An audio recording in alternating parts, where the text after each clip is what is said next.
মেয়েকে হারিয়ে এভাবেই কান্নায় ভেঙে পড়েছেন খাদিজা আক্তার। সন্তানের মৃত্যু কোনোভাবেই মেনে নিতে পারছেন না হতভাগ্য মা। শিশু নাবিলার এমন মৃত্যুতে স্বজনদের কান্না আর আহাজারিতে বাড়ি পরিবেশ।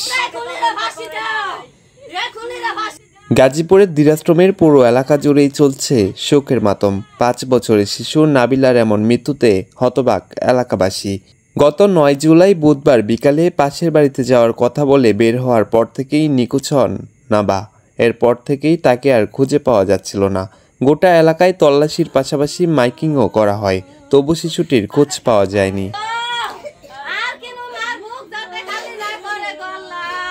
নিখোঁজের 5 দিন পর সোমবার বিকালে বাড়ির পেছন থেকে শিশু নাবার হাত মুখ বাঁধা অবস্থায় মরদেহ উদ্ধার করে পুলিশ।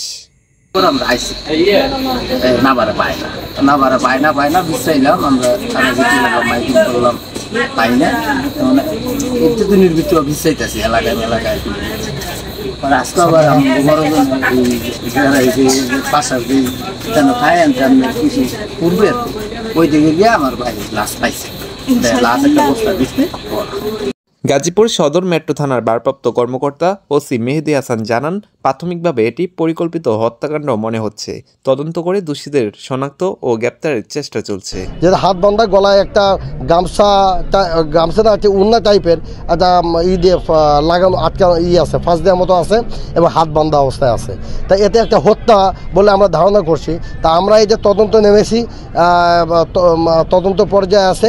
ওরা বাদী পক্ষ ভিকটিম পক্ষ থেকে যে অভিযোগ দায়ের করে আমরা হত্যা মামলা নেব এবং আমরা অলরেডি তদন্ত আমাদের কার্যক্রমের পাশাপাশি আমরা শুরু করে দিয়েছি।